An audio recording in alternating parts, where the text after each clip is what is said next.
Jim, what was your life before you joined the second 16th? What was your life? What type of life did you lead? Well, although my home was in Fremantle, I was working in Bunbury pre-war for 5 years. I went down there when I was nearly 16 until I enlisted in 20.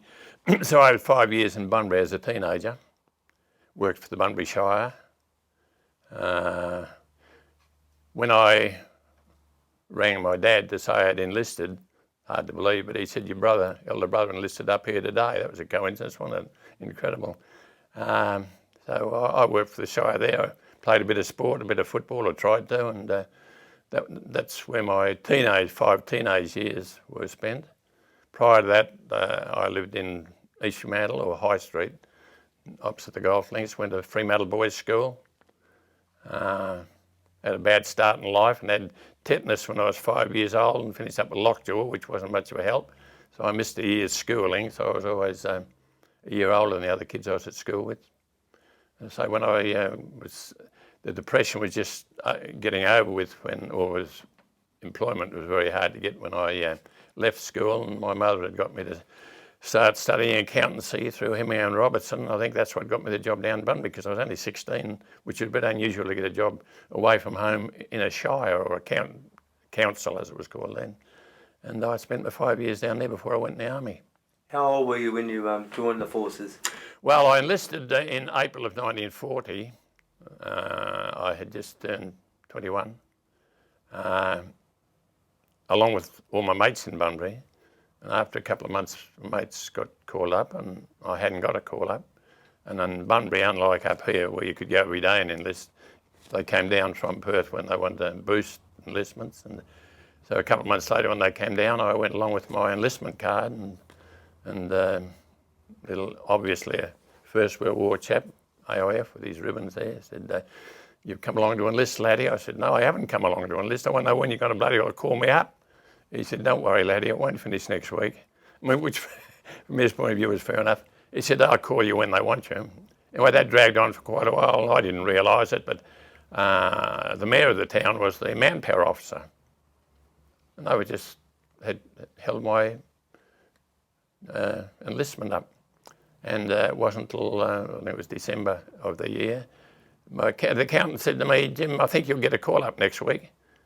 And I, a bit naive still at that age, and I thought, well, that's good. Didn't think how the hell anyway. Did he know that? I didn't realise till afterwards that they were responsible when I'd get called up, which was, when you're at that age, you want to be in, it's pretty annoying. So I've gone past my living in Bunbury now. Is that all right? That's fine, yeah. So then I was called into camp at Claremont where the enlistment started. Then for the first 3 months of training, we were down at Safety Bay, Coogee. There's over behind in the hill just behind there was an army camp. We had 3 months there, very good in the summertime, and got a couple of stripes for myself, and then we were transferred up to Northern. At this stage, I was with the 2nd 48th Battalion reinforcements. Went to the Middle East not till beginning of September 1941 by this time, on the Queen Mary, 14-day trip, and that included 36 hours in Trincomalee, which is the southern part of what was then Ceylon, and then through to Port Chufik in the Middle East. So that meant we went from here to the Middle East in 12 and a half days, zigzagging all over the ocean, still did in 12 and a half days. There were 2 ships in the convoy, just the Mary and the Lizzie, and 1 cruiser. And we were told then that those ships, for all their 84,000 tonnes, nothing could catch them. The only way they could get anything happen was if a submarine happened to be sitting there when they went past, which was pretty unlikely because they zigzagged all over the ocean. So we went right through to Port Chufik, got the train there up to Alcantara and I'll never forget going from there to Alcantara, going past all the prisoner of war camps. The Italians had been taken to prisoner of war in the desert, who I think were just as happy to be in prisoner of war as being in the fighting at that stage. And then to Alcantara, and then into Palestine, where some people say, oh, I've heard people say, where did you go during the war? We said, oh, I was in Palestine or something. I thought, well, Palestine was no more than being going to Northern Camp. It was just one big army camp, you know, of the Australians. And they were in camp there at, I think the place was called Mugazi. And after a while, I'd only been there, I think we got there in the middle of the week, and I know it's Bush Telegraph, how it happens, I don't know. On a Sunday, my brother, who was original of the 16th, because he'd gone in, and which I would have joined him, as it so happened by coincidence, we're going up with the Bunbury chaps who were originals on the 16th. He happened to be in 10th Platoon of B Company, and the Bunbury blokes were in 11, I suppose. Between him knowing these people from Bunbury and them meeting a chap by the name of Jim Moir, Alec Moir, got to know each other, and I'd only been there 3 or 4 days, and my brother turns up at this camp in Palestine, you know.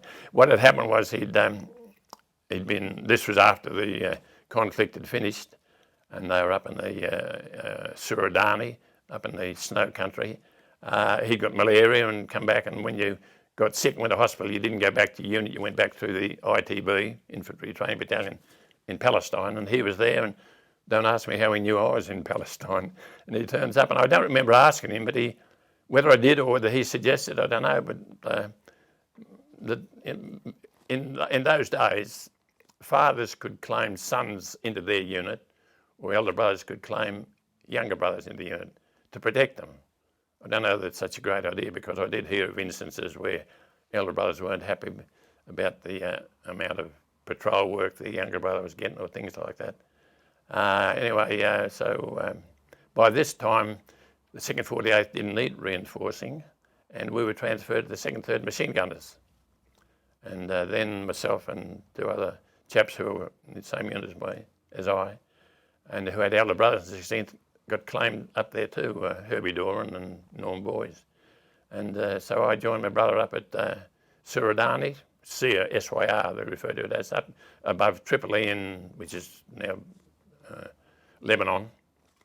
And then we came down from Syr down to the water point just out of Tripoli, and we were in camp there for quite a while. By this time it was December 41, and as you know, on the 7th of December 41, the Japs came into it. So that's when Curtin decided that he wanted us back home here. So after being at just north of Tripoli for a while, we then moved back down into Palestine to head home.